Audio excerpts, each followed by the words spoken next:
اور افکار مشترک کو افعال و اقدار کی تلاش کی اور کرتاس ابیت پر بکھیر دیا.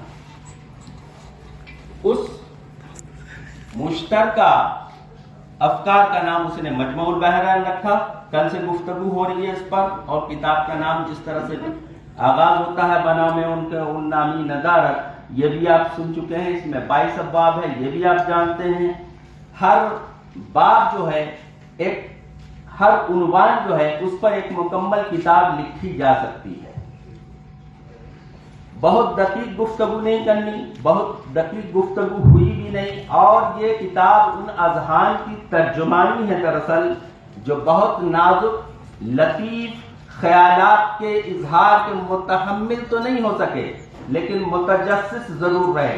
ان کے اندر یہ ہمت نہیں ہو سکی کہ وہ ان خیالات کا اظہار کرتے. ممکن ہے یہ الہامی بھی ہوں.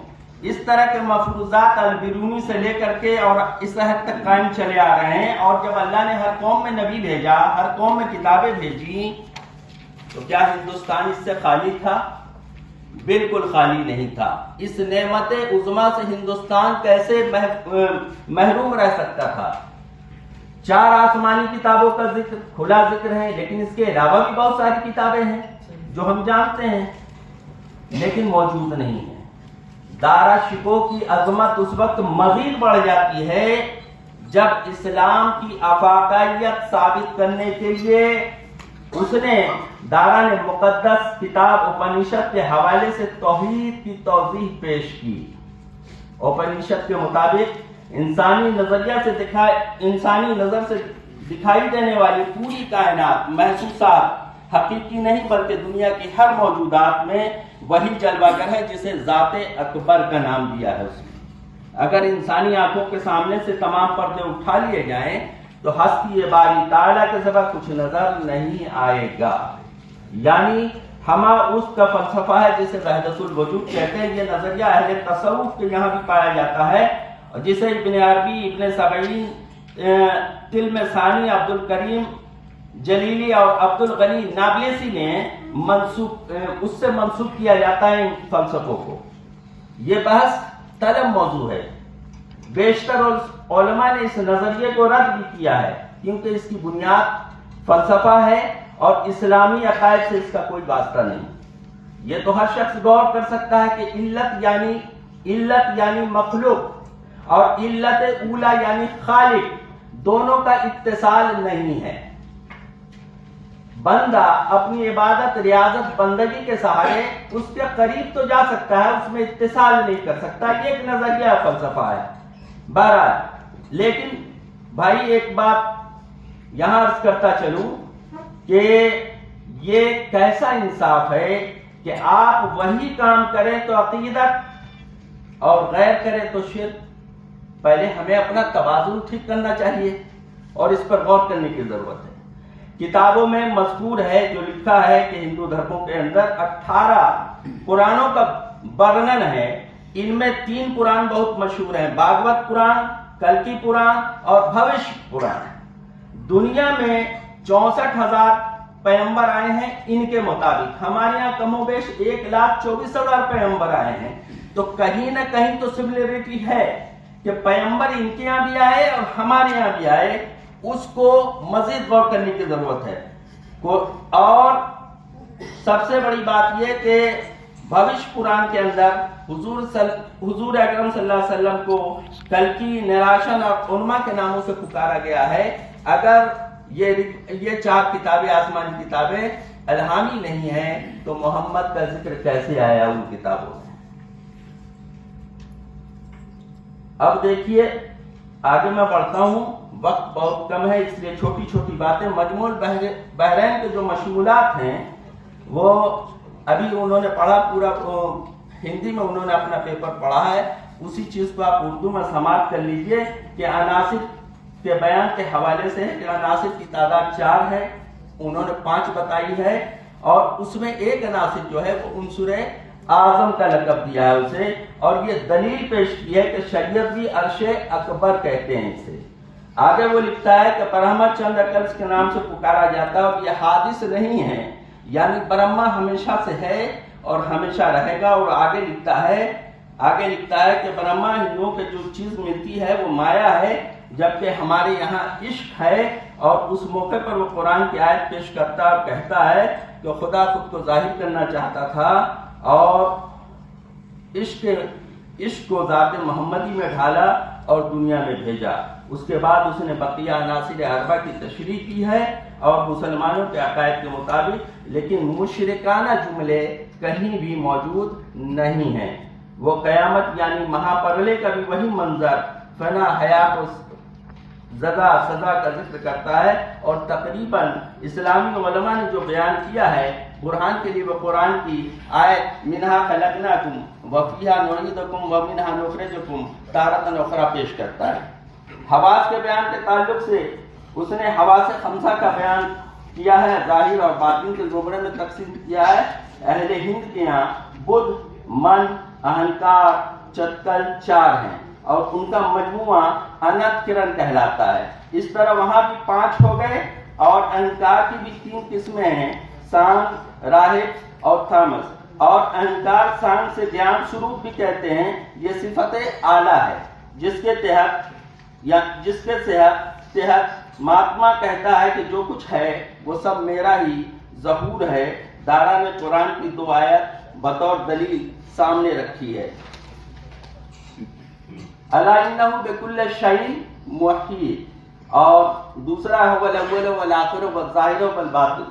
یہ 2 آیتیں ہیں، اور یہی چیزیں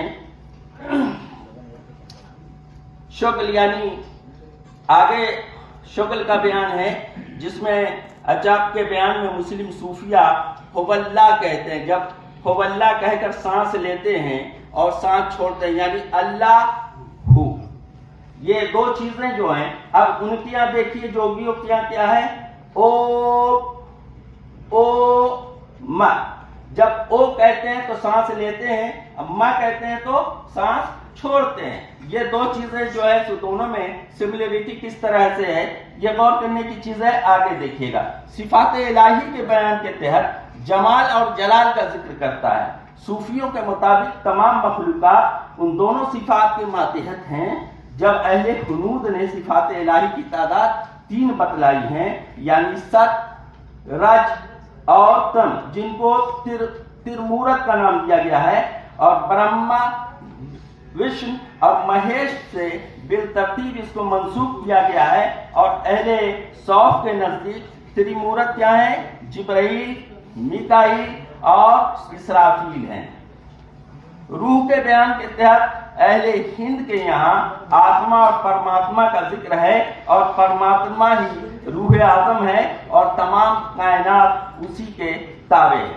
ہوا کے بیان کے تحت اہل حنوف کے یہاں مروج، پران، اپان، سمان، اودان، ویان پران کا ذکر ہے، جو الگ الگ انسانی زندگی کے مختلف حصوں میں کام کر رہا ہے۔